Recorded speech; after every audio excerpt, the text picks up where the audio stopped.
not gotten the results that we want. We played a hard schedule. We've had some injuries, a number of different things, but in preparing for this game, our guys have been working really hard, and you know, it was that type of game. Some runs, one team leads, the other team leads, and it gets down to a late possession, a low possession game late in the game.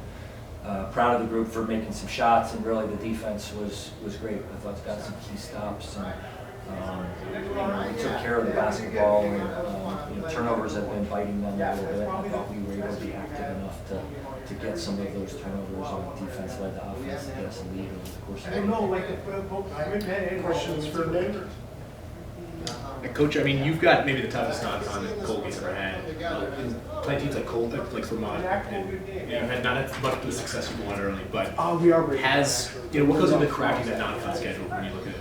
Yeah, I mean, there's a few things that go into scheduling for us, always. I think that most importantly, we're trying to prepare our team for the Patriot League, because that's our goal, that's our mission, is to try and be champions of the Patriot League and have a chance to be best positioned to win the Patriot League playoffs and go to the NCAA tournament. So in that, you want to play challenging games, you want to play different styles, you want to like try and test your team in different levels.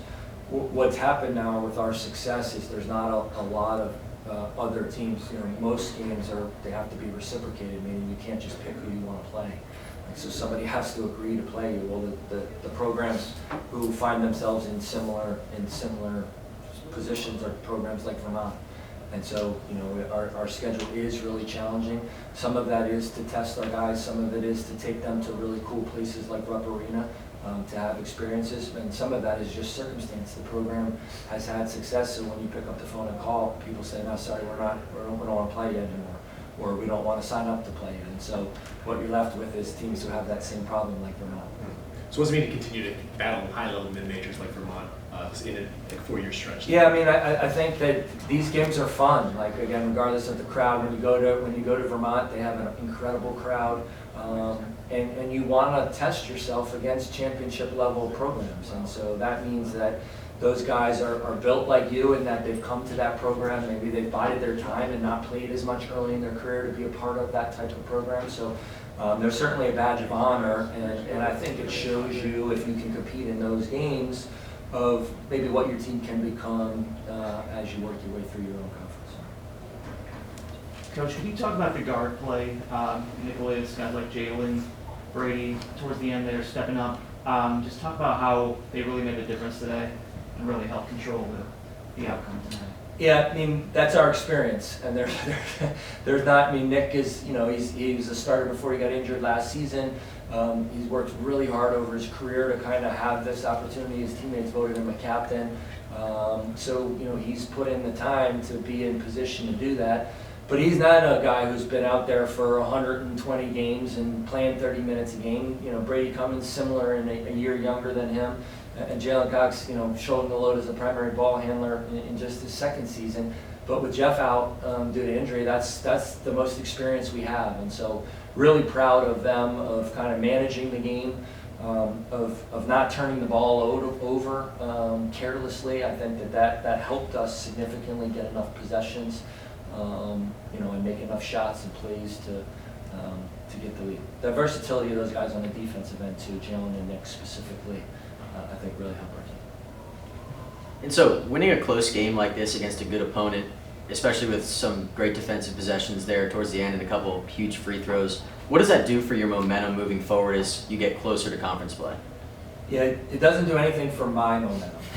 I hope that, you know, as a coach, when you ask guys to work on things and to execute certain things, and you have a team like ours where, you know, like Josh hasn't played a whole lot, and, you know, Blake didn't play in the Kentucky game, and, you know, Julian Scott did, and, you know, you have different guys. Cooper Wright played in the Northeastern. Like you have different guys who you're asking them to work like crazy, not knowing whether they're going to go in or not go in.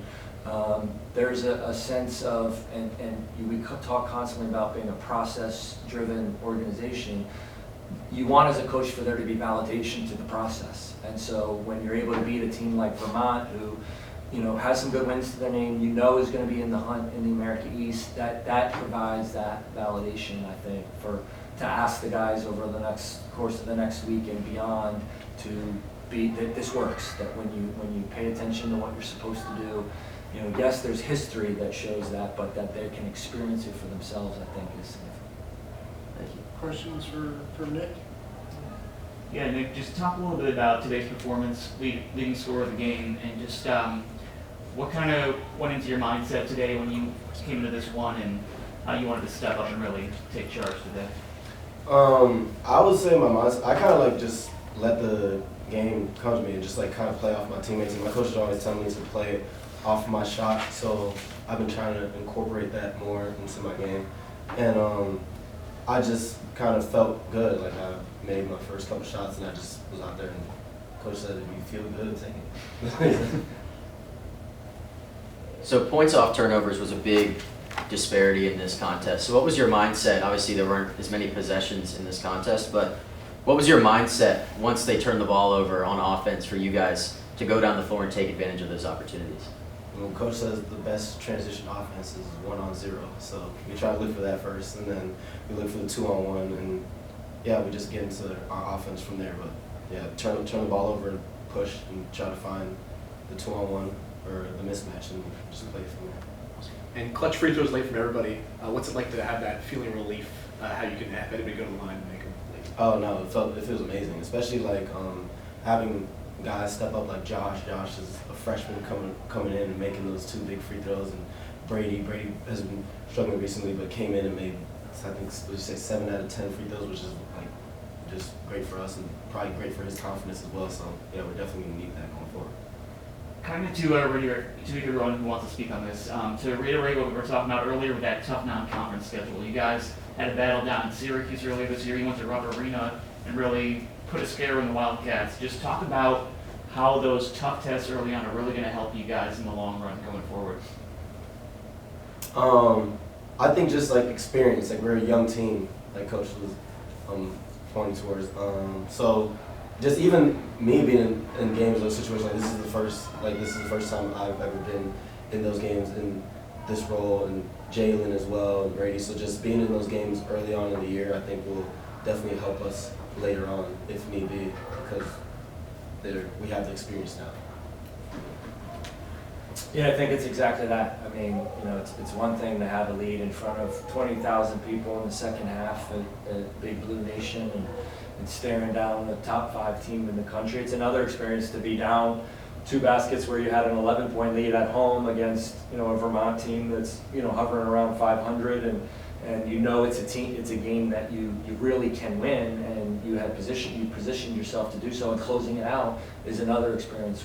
We're all a residue of our experiences, and so to add those to this group's resume is, I think, helping us grow as a group and form an identity of how we're going to play, and who's going to do what when, and being playing for one another, not out there just playing together or with one another. So I think that these experiences, again, just like losing at home badly to Cornell, it leaves a bad taste in your mouth, right? And so you want to make sure that never happens, and so you're working in practice, and when you get an opportunity, maybe there's a little bit bigger responsibility that you feel to make sure that you're not disadvantaging your team in any way. So yeah, I'm proud of the group for the journey that we're on and the steps that we're taking.